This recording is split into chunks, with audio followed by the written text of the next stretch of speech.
¿En qué momento, hermanos, creen ustedes que comienzan las preocupaciones en el matrimonio? Curiosamente, creo que deberíamos de decir que en realidad comienzan un poco antes, cuando hay que preparar la boda, cuando hay que elegir el lugar, la comida, los invitados para la fiesta, las pugnas de poder ahí en la familia, a quién vamos a invitar, a quién no, a quién quieren mis suegros que invitemos, a quién no, etcétera, etcétera. Quien haya pasado por esto sabe lo que significa. El afán, la preocupación por el costo de la boda, el color de los manteles, las fotos, el sonido, los pajecitos. Y además de eso, la planeación que hay de por medio para la luna de miel y el lugar en donde vivirán juntos. Todo esto contribuye para que los novios el día de la boda terminen agotados y desvelados. Yo no sé si alguien llegó a su boda de una manera diferente, ¿verdad? Para ellos puede parecer algo difícil, pero para los que tienen muchos años de casados, ellos cuentan otra historia. Ellos les dicen, disfruta, no tienes idea de lo que viene. La pareja se da cuenta años después de las dificultades que supone el matrimonio y la formación de una familia. Por un lado, hay preocupaciones que son cotidianas, diarias. En el caso del hombre, giran sobre todo en torno a la provisión necesaria para su esposa y para sus hijos, y con ello los retos que el trabajo trae consigo a diario. El hombre casado vive esto de manera diferente al soltero, porque sabe que hay personas que dependen de él. En el caso de la mujer, la preocupación por hacer de la casa un hogar, un nido en donde el hombre desee estar, y para ello, por supuesto, hay una gran clave cultivada por generaciones. ¿Alguna idea, hermanos, de qué estoy hablando? La comida. La comida. Toda mujer casada conoce esa sensación que recorre su cuerpo cuando el esposo pregunta, ¿ya vamos a comer? ¿Qué hay para la cena? Por otro lado, hay preocupaciones o congojas, como lo llama el apóstol Pablo, justo en el versículo 32, que son angustias más grandes. Los conflictos en el matrimonio, las dificultades para el embarazo y en el embarazo, la pérdida de un bebé por nacer o ya nacido, las enfermedades, los problemas que causan los hijos, las crisis económicas y un gran etcétera. ¿Hay alguna manera de evitar este dolor? La respuesta, según el apóstol Pablo, es sí, sí hay una manera de evitar este dolor y es permanecer solo, permanecer soltero y dedicarse por completo a Cristo. Ahora, Pablo nos ha dicho, hermanos, y es algo que vuelve a reiterar, que la razón por la que está explicando esto no es para obligar a alguien. Vean el versículo 35. Esto lo digo para su provecho, no para tenderles lazo. Recuerden que el apóstol Pablo no nos quiere obligar a un estilo de vida o a otro, a un estado o a otro. Pablo ha reconocido ya y nos lo ha dicho que son dones que Dios da, que son cosas que Dios reparte. Y hay otros principios que entran en juego cuando pensamos en si deberíamos permanecer solteros o deberíamos casarnos. Pero Pablo dice esto último para presentarnos una vez más las ventajas de la soltería. Y aun si alguien no permanece para siempre en ese estado, los principios que Pablo da tienen una aplicación general y nos orientan en cuál es la voluntad de Dios para los cristianos solteros. Además, Pablo aborda un tema que nos ayuda a pensar en cuál es el rol del padre de familia al pensar en el futuro de su hija que no se ha casado todavía. Es mi oración, hermanos, que esta predicación pueda ser útil mayormente para los cristianos solteros, los cuales son un blanco común para el enemigo de nuestras almas. Satanás sabe que si logra afectar a los jóvenes, podrá alterar su curso de vida cuando sean adultos.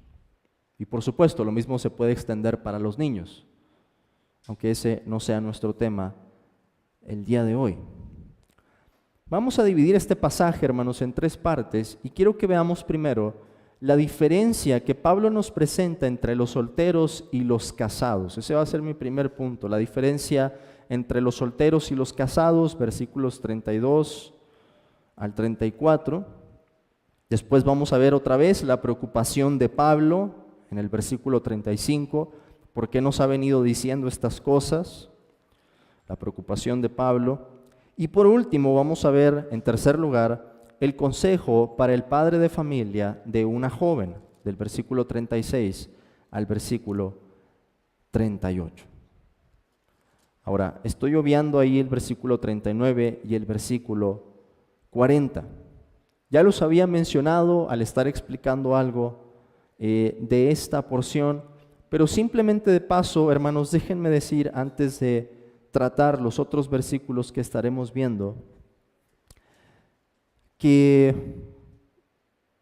el apóstol Pablo reitera otra vez que la viudez no tiene por qué ser un estado perpetuo. Hay una tensión en la forma en que presenta eso. A mi juicio, dice el apóstol, por la preferencia que él tenía, por la manera en que él estaba viviendo y que conocía los beneficios, dice, más dichosa será si se quedare así. Pero Pablo deja abierta la posibilidad de que la mujer casada que ha quedado viuda es libre para casarse con quien quiera. No es una obligación el quedarse en uno o en otro estado. Cada estado tiene sus ventajas, cada estado representa retos y beneficios diferentes. Pero habíamos dicho que eso tiene una condición, con tal que ese matrimonio sea en el Señor, lo cual aplica para el matrimonio de todo cristiano, con tal que sea en el Señor. Somos libres para escoger la pareja que nosotros queramos, sí, con tal que sea en el Señor. Es un matrimonio entre creyentes. Pero veamos entonces, hermanos, en primer lugar, la diferencia entre los solteros y los casados. Pablo distingue en este punto 4 grupos aquí que corresponden a hombres solteros y casados y mujeres solteras y casadas respectivamente. ¿Cuál es la diferencia? La descripción es la misma en los dos sexos. Dice, el soltero tiene cuidado de las cosas del Señor, de cómo agradar al Señor, pero el casado tiene cuidado de las cosas del mundo, de cómo agradar a su mujer. Versículo 34. La doncella tiene cuidado de las cosas del Señor para ser santa así en cuerpo como en espíritu, pero la casada tiene cuidado de las cosas del mundo, de cómo agradar a su marido. La descripción es la misma en hombres y en mujeres. La diferencia aquí es lo que hacen según su estado. Si están solteros, si están casados, si están solteras, si están casadas. ¿Qué pasa con los solteros? Dice el apóstol.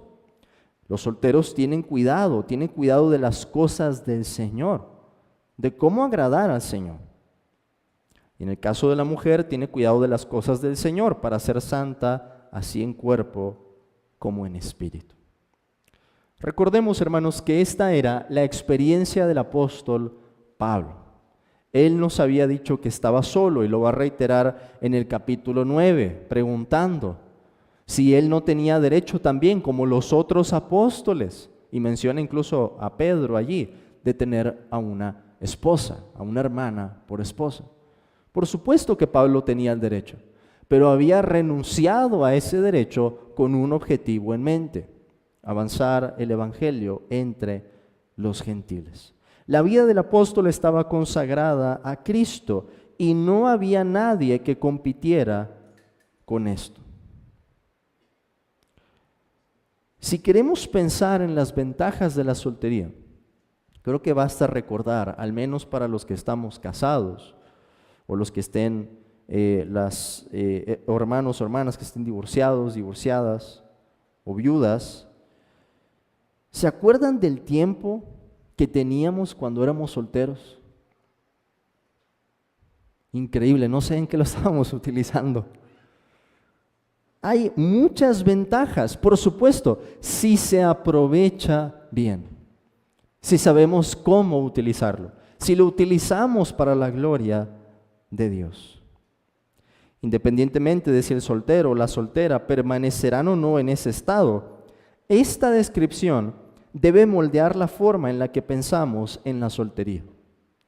Y ya había dicho esto en otra ocasión, pero lo reitero, hermanos.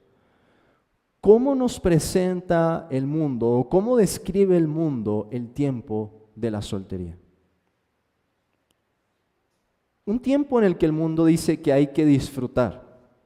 Pero sabemos bien que cuando dicen eso, no se refieren a disfrutar de una manera lícita, sino a llenar la vida de excesos, a desperdiciar ese tiempo, a desaprovecharlo, a malgastarlo y a cosechar los resultados después, cuando la persona siga creciendo.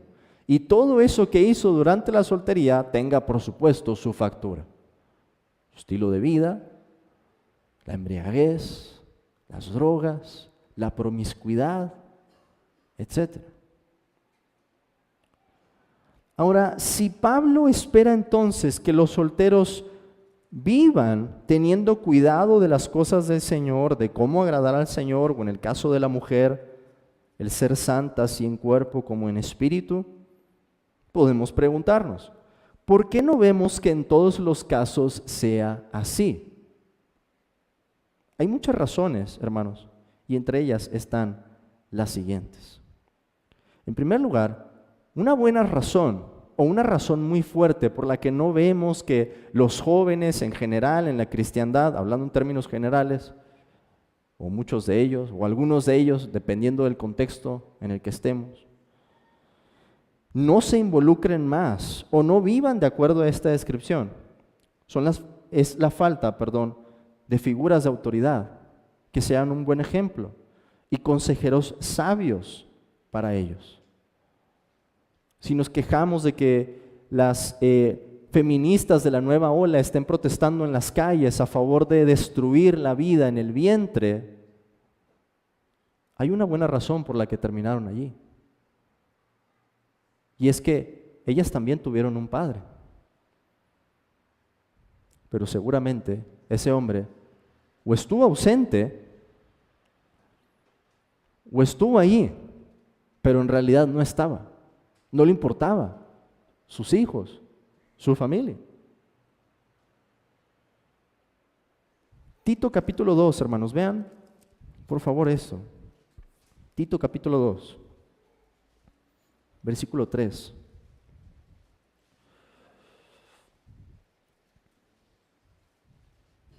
Pablo le dice a Tito: las ancianas asimismo sean reverentes en su porte, no calumniadoras, no esclavas del vino, maestras del bien, que enseñen a las mujeres jóvenes a amar a sus maridos y a sus hijos, a ser prudentes, castas, cuidadosas de su casa, buenas, sujetas a sus maridos, para que la palabra de Dios no sea blasfemada.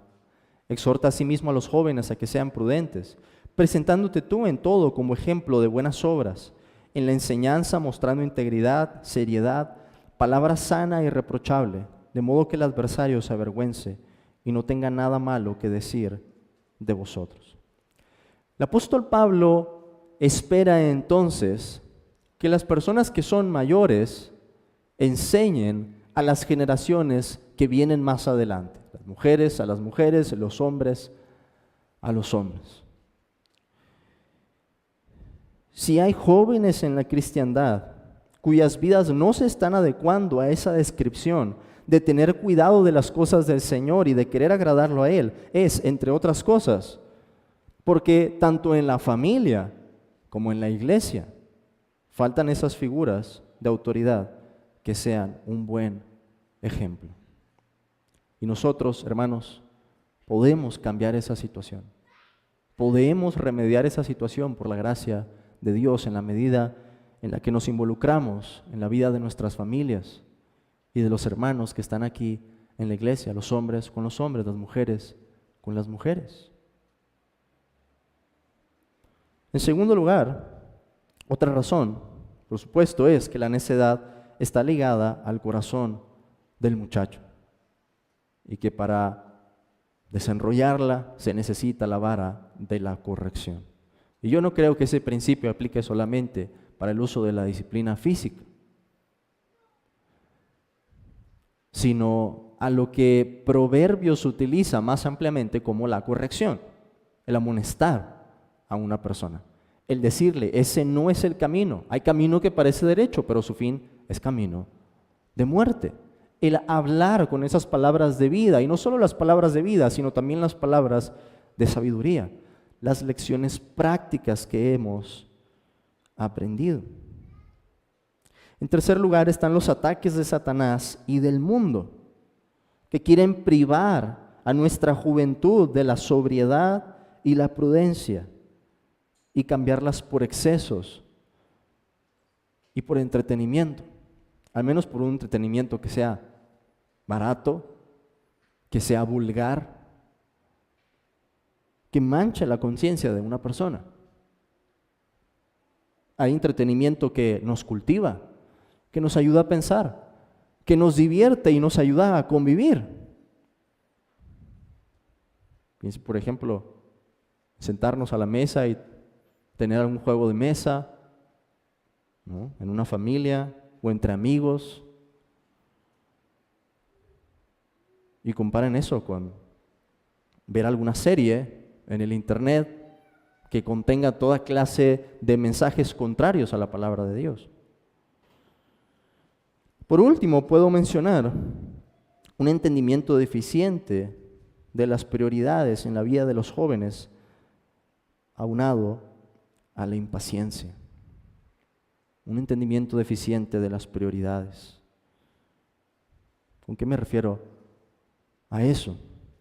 Que ante todo el joven debería pensar que su máxima prioridad, es lo que dice el apóstol Pablo, que el soltero tiene cuidado de las cosas del Señor, de cómo agradar al Señor. Que el joven soltero debería convertir en esa su mayor prioridad. ¿Cómo voy a vivir en este tiempo honrando a Dios?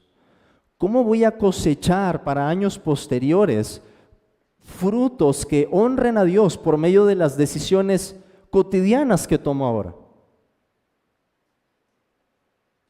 ¿Cómo gasto mi dinero? ¿Cómo tomo las palabras de mis padres? ¿La carrera que decido estudiar? ¿O si decido estudiar o no decido estudiar? ¿Por qué? ¿Qué variables hay para sopesar esa decisión? ¿Qué oportunidades hay? Etcétera.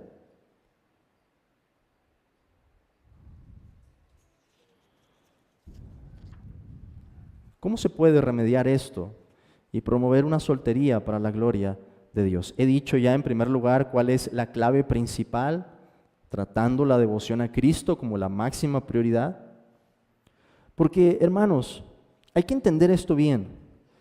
La soltería no debe concebirse ante todo como una preparación para el matrimonio. Creo que ese es un error que a veces cometemos en las iglesias cristianas. Pensamos en la soltería o hablamos de la soltería exclusivamente como un tiempo de preparación para el matrimonio. ¿Y qué va a pasar? En la hermana que ya tiene 45 años y no le ha salido un solo pretendiente en la iglesia. ¿Qué estamos haciendo al hablar de esa manera? Pues la hermana se va a sentir evidentemente triste, angustiada, y yo qué es lo que tengo que hacer y cuál es la voluntad de Dios para mí. Todos me han hablado acerca del matrimonio, pero es hora de que yo no veo las cosas claras. Y es que la soltería debería concebirse ante todo como un tiempo para cultivar la piedad de una forma más dedicada. ¿Y qué va a pasar? Si esa persona llega a un matrimonio, va a haber resultado bien ese tiempo. Si esa persona no llega a un matrimonio o llegara a morir antes, va a ser para la gloria de Dios. Porque ese es nuestro llamado principal. Antes que ser llamados al matrimonio, somos llamados a vivir en santidad. Por eso digo, hermanos, que esa es la clave principal.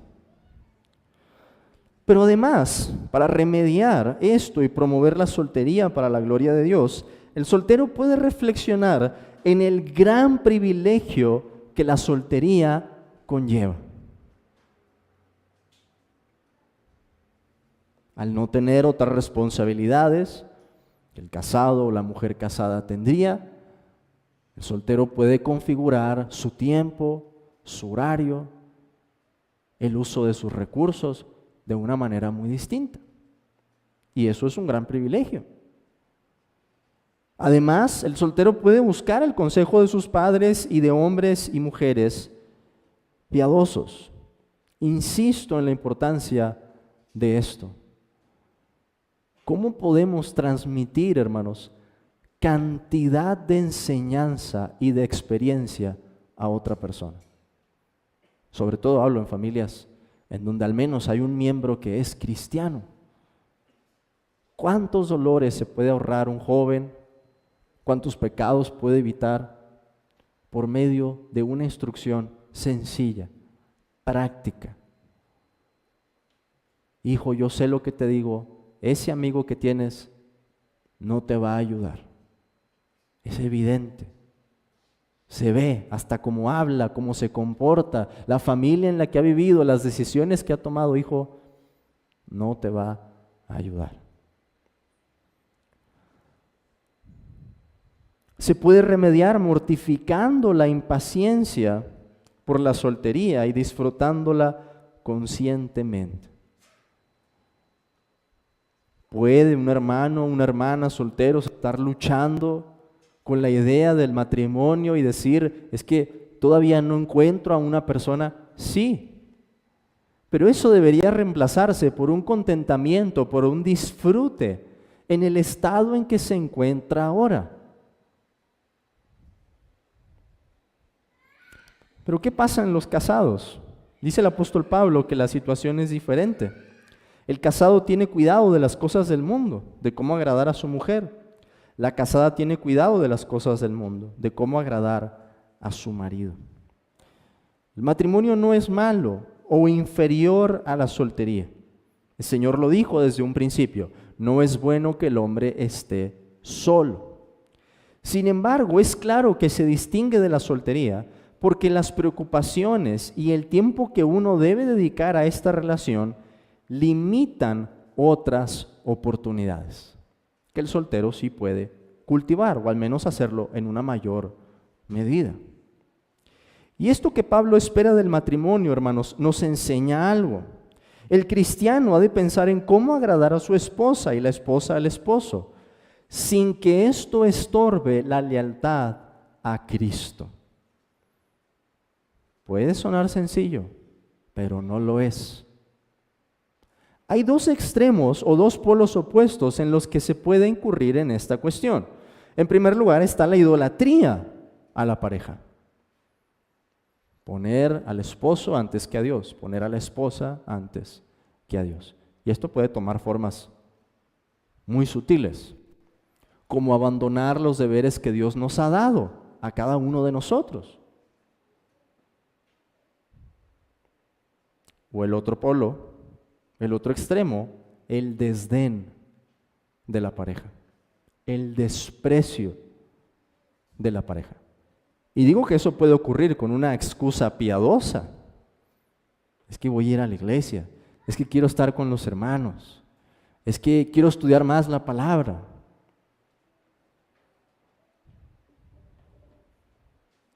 Pablo espera que los que estamos casados pensemos en cómo agradar a nuestra esposa o hermanas, a su esposo.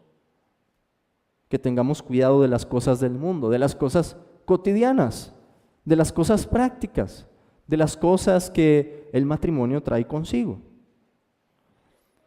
Pero ¿por qué Pablo nos ha dicho esto? Vayamos a nuestro segundo punto, versículo 35. ¿Por qué el apóstol ha venido diciendo todo esto? Esto lo digo para su provecho. para nuestro beneficio, está diciendo el apóstol. No para tenderles lazo, sino para lo honesto y decente y para que sin impedimento se acerquen al Señor. Este versículo resume cuál era el corazón de Pablo al hablar de todo esto. Todo lo que decía era con la intención de traer provecho o beneficio a la vida de los corintios. No era para tenderles un lazo o una restricción como si los quisiera esclavizar a uno u otro estado. Pero sí era para promover lo que es honesto, para traer orden. Y como también se puede traducir esta frase, para que estuvieran dedicados al Señor sin distracción. Lo más lógico, hermanos, es entender que Pablo quería ver esta actitud en todos los cristianos. Solteros, casados, solteras, casadas, viudas, etc. La pregunta debe ser entonces, y así podemos resumir todo lo que hemos visto en esta sección del capítulo 7. ¿Cómo puedo glorificar más a Dios en el estado en el que estoy? ¿Cómo puedo glorificar más a Dios en el estado en el que me encuentro? Al que Dios me está llamando en este momento, con el don que Dios me ha dado en este momento. Y por último, veamos, hermanos, en tercer lugar, el consejo para el padre de familia de una joven que aún no se había casado.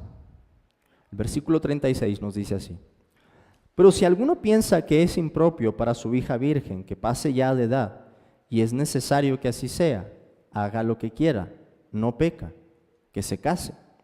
Pero el que está firme en su corazón sin tener necesidad, sino que es dueño de su propia voluntad, y ha resuelto en su corazón guardar a su hija virgen, bien hace.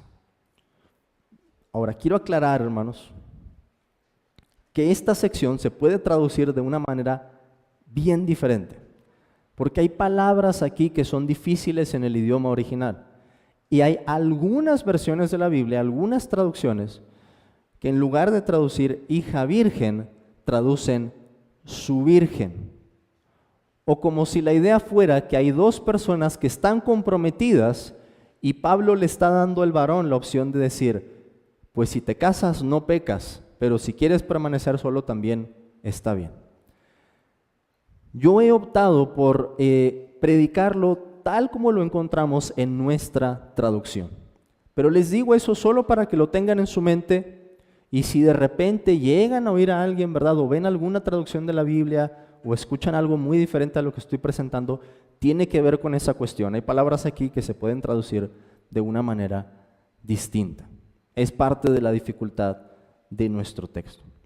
Pero si lo interpretamos tal cual lo tenemos en nuestra traducción, Pablo se está dirigiendo a los padres y está suponiendo que ellos tienen la autoridad para decidir si su hija se va a casar o no.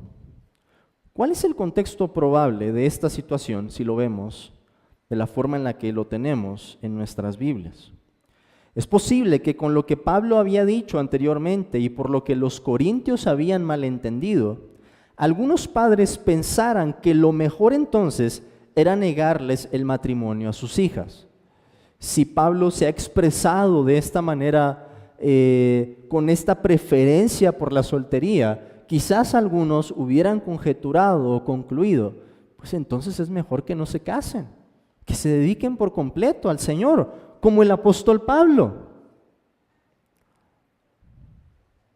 Pero Pablo dice que no había pecado si la hija se casaba. Haga lo que quiera, no peca, que se case, dice el apóstol.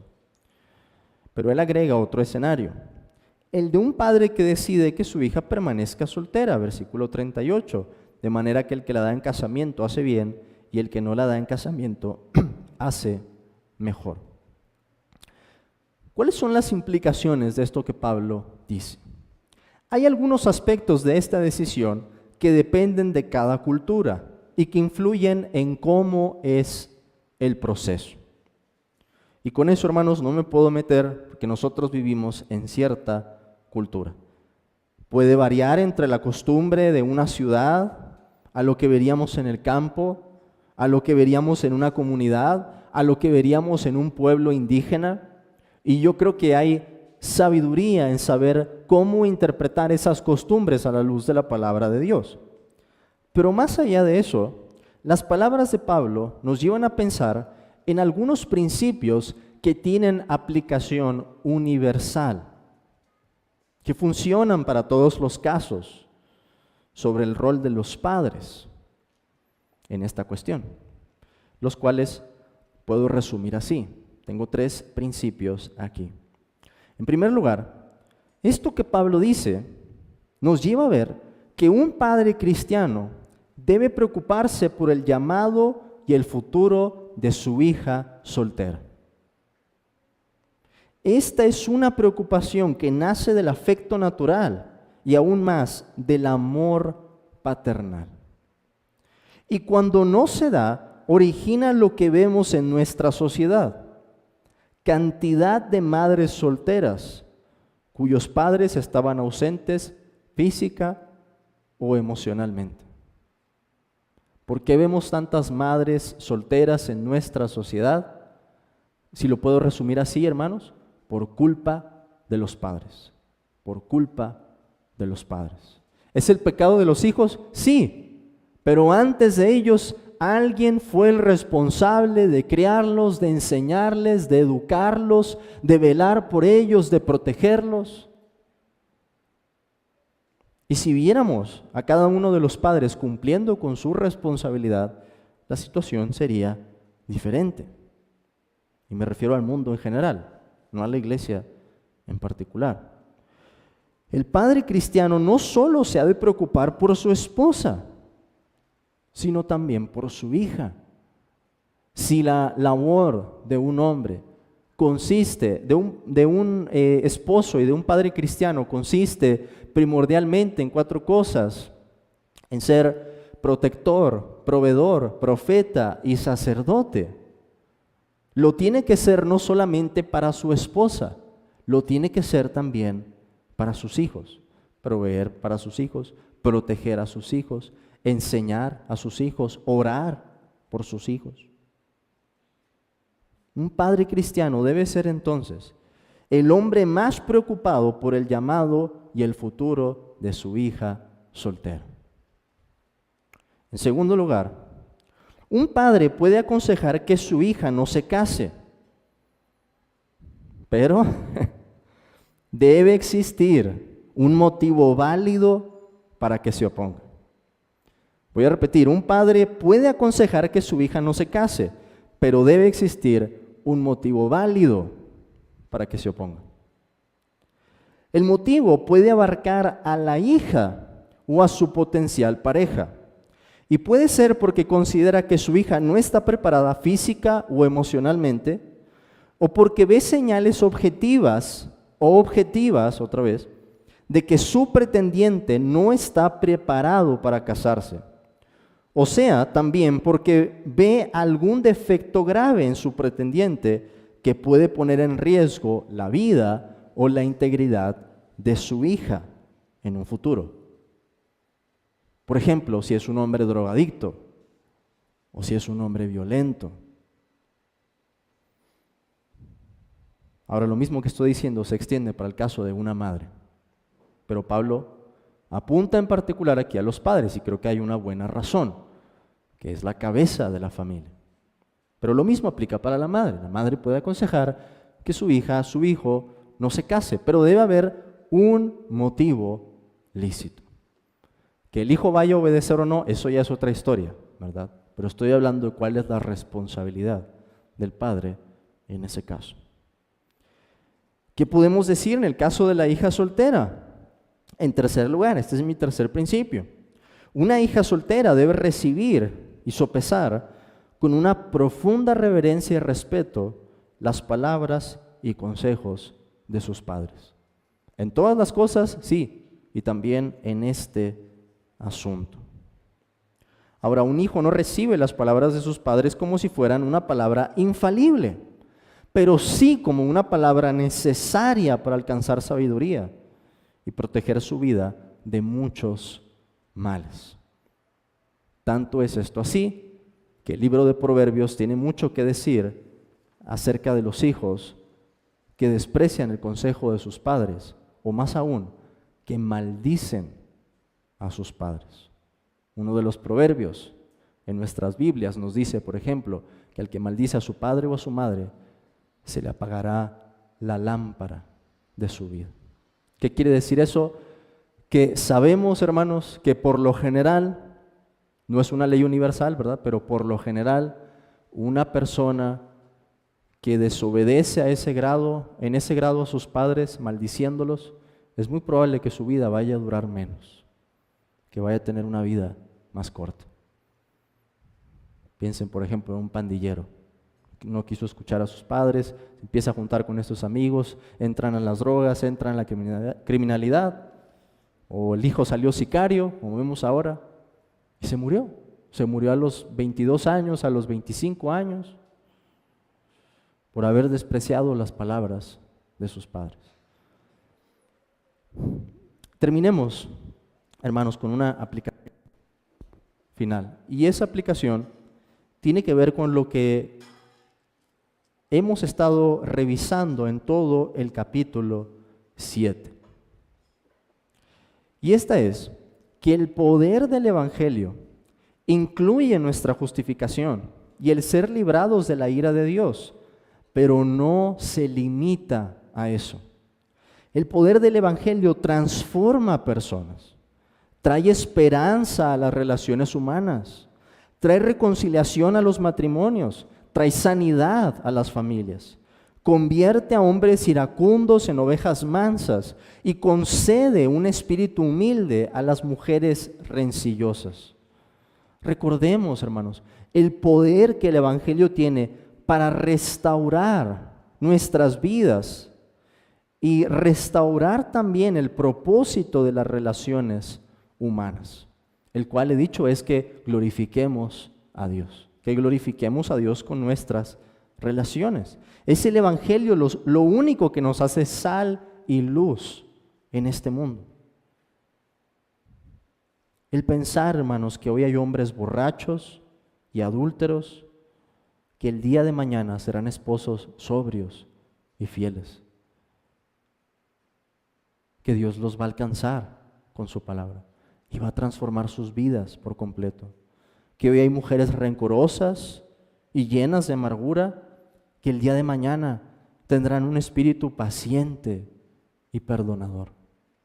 Eso es lo que hace Cristo. Eso es lo que hace el Evangelio. Y todo el mérito de eso le pertenece solamente a Él, a nuestro Señor. Así, de esta manera, hermanos, concluimos con el capítulo 7, viendo cómo las relaciones humanas tienen su foco, su centro en el propósito por el que Dios nos ha creado. Y cómo ese propósito que fue perdido en el huerto, porque lo que encontramos allí es la división entre Dios y la humanidad, pero también entre el hombre y la mujer. El primer quebrantamiento de ese matrimonio por el pecado es restaurado ahora. Y Dios viene, hermanos, para unir las cosas en Cristo. Y eso incluye, por supuesto, también familias. Por eso digo que hay esperanza para que veamos un cambio en nuestra sociedad, en nuestro mundo, pero una esperanza, hermanos, que depende del Evangelio, que no depende de las instituciones, que no depende del gobierno, que no depende de la política pública, aunque eso tenga una influencia en una medida u otra, pero que lo único que puede traer un verdadero cambio, un cambio de raíz, para que dejemos ver a los jóvenes inscribiéndose en las bandas del narcotráfico en nuestro tiempo o perpetrando crímenes horrendos, es el Evangelio, es nuestro Señor Jesucristo. Amén.